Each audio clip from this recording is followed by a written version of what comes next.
저에게는 아픈 손가락이 하나 있습니다. 정신도 사지육신도 멀쩡한데 세상으로 나가지 못하는 제 아들 이야기입니다. 10년 가까이 현관조차 넘지 않으려는 아들을 보며 도울 수 없다는 죄책감과 무기력으로 고통스러운 나날들을 보내왔습니다. 함께 치유 프로그램에 참여해보기도 하고 희망적인 말로 위로해보기도 하고 담임 선생님과 상담도 해보고 대안학교에 이혼한 남편까지 동원했지만 아들은 자신만의 어두운 동굴에서 나오지 못했어요. 답이 없구나. 어쩌면 세월이 약일 수도 있지 않을까. 제 나름의 모든 노력이 실패로 돌아가자 저는 그저 하늘에 맡기는 것 말고는 방법이 없다고 생각하게 되었습니다. 아무것도 소용없다는 생각에 포바디 힐링을 하면서도 아들 이야기는 꺼내지 않았습니다. 그런데 일이 되려는지 헬로쌤과 세션하던 어느 날 아들이 갑자기 허리가 아파 꼼짝 못하는 얘기를 하다 보니 어느새 세상과 담 쌓고 있다는 이야기까지 하게 되었어요. 제 이야기를 다 듣고 난 헬로쌤은 가장 중요하고 어려운 문제는 못 건드린다. 앨리스가 치유되니까 아들 문제를 볼 수 있게 된 것이라며 그동안 보살피지 못했던 아들 다시 키운다 생각하고 내면 아이를 치유해주라고 하셨습니다. 막연하면서도 희망이 생기더군요. 먼저 아들을 위해 시간을 내기로 마음먹었습니다. 거의 따로 먹다시피 하던 식사 시간을 맞추고 밥 먹고 난 다음에도 계속 머물렀고 함께 유튜브 보고 시간 있냐고 할 때마다 시간 내고 엄마와 시간을 가질 수 있게 된 아들은 아기처럼 좋아했어요. 다 큰 놈이 내 손을 만지작거리기도 하고 행복한 표정으로 바라보기도 하고 이만하면 됐겠지 싶어 일어나려 하면 엄마 좀만 더 하며 붙잡곤 했어요.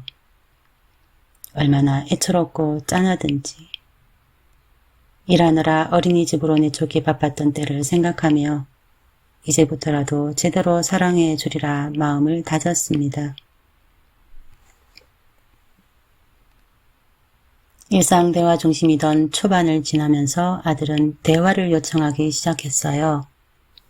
대화라고 해봤자 제가 일방적으로 들을 수밖에 없는 내용입니다. 판타지 소설 작가가 꾸민 아들이 하는 얘기란 게 대체로 구상 중인 작품 이야기이거나 다른 판타지 작가나 소설에 대한 품평 같은 거니까요. 이런 대화는 예전부터 있어 왔어요. 그럴 때마다 도움을 바란다고 생각해서 의견을 제시하곤 했는데 거의 받아들여지지 않더라고요. 그때마다 생각했어요. 아니, 결국 지 생각대로 할 거면서 왜 자꾸 나를 찾는 거야. 너도 바빠 죽겠구만. 시간 아깝겠으리. 포바디 힐링하면서 달라진 건 들어주려고 무진 노력하게 된 거였어요. 그전까진 몇 마디 거들다가 안 되면 급 피곤이 몰려오면서 땅으로 꺼지는 것처럼 기진맥진 됐었거든요. 예민한 아들이 알아차리고 시시라며 일어나면 바로 엎어져 쓰러지기 일쑤였죠. 정말 지옥 같고 미칠 것 같은 날들이었습니다. 그런데 홍계질 하지 말고 계속 들어라. 들어야 이해할 수 있다는 헤일로쌤의 말을 떠올리면 피곤도 기진맥진도 일어나지 않았어요. 에너지 낭비 없이 앉아있을 수 있더라고요. 아들이 대화를 청하는 시간은 늘어만 갔습니다. 이상했어요. 내가 하는 건 묵묵히 듣는 것뿐이고 그냥 지 혼자 얘기하는 게 다인데 무엇이 좋다고 자꾸 얘기하자는 건가. 이해할 수 없었지만 원할 때마다 아들과 마주 앉았습니다. 일이 있을 때는 마치고 나서라도 잊지 않고 시간을 내었어요. 도망가고 싶을 때마다 심호흡으로 가다듬으면서 무슨 말을 하는지 무엇을 해달라는 것인지 심혈을 기울여 이해하려 했어요.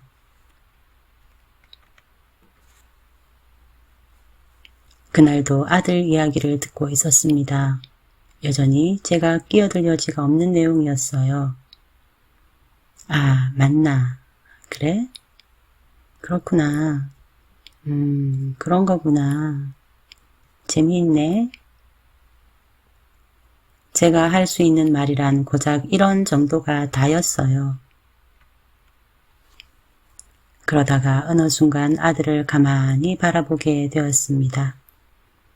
한참을 저 혼자 얘기하고 있는 아들을 물끄러미 바라보는데 어느 순간 아들 말이 점점 멀어지면서 내 앞에 커다란 덩치로 앉아있는 작고 조그만 아들이 나타났습니다.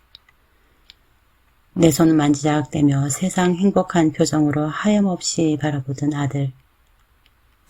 그 아들이 내 앞에 앉아 있었어요. 지 얘기 귀 기울이지도 않는데 로봇이나 마찬가지로 앉아 있는데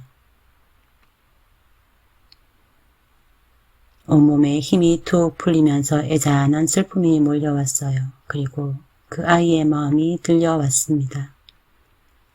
그냥 엄마랑 같이 있고 싶어서 엄마가 어떤 사람이든 어떤 생각을 하든 상관없고 그냥 엄마하고 얘기하고 싶어서 엄마하고 더 많은 시간 같이 보내고 싶어서 그냥 그것뿐이야 엄마. 나는 엄마랑 있는 게 너무 행복해. 그런 거였구나. 그냥 엄마하고 얘기하는 그 자체가 좋은 거구나. 네 세계 이해 못하고 엉뚱한 소리나 해대고 생각이 전혀 달라도 그냥 나랑 얘기하고 함께 있는 그 시간이 좋은 거구나. 그것도 모르고 엄마는 해결책 던져주고 휙 돌아서 가버리려 했던 거구나. 네가 진짜 원하는 게 뭔지 전혀 몰랐구나. 엄마는 정말 바보구나.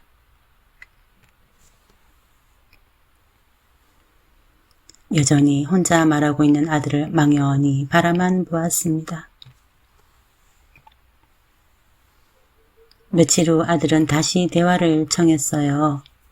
그러자 했더니 아들 하는 말이 엄마가 어떻게 해주길 바라는 건 아니고 얘기하다 보면 내 생각이 정리되니까 그게 좋은 거지. 그러는 거예요.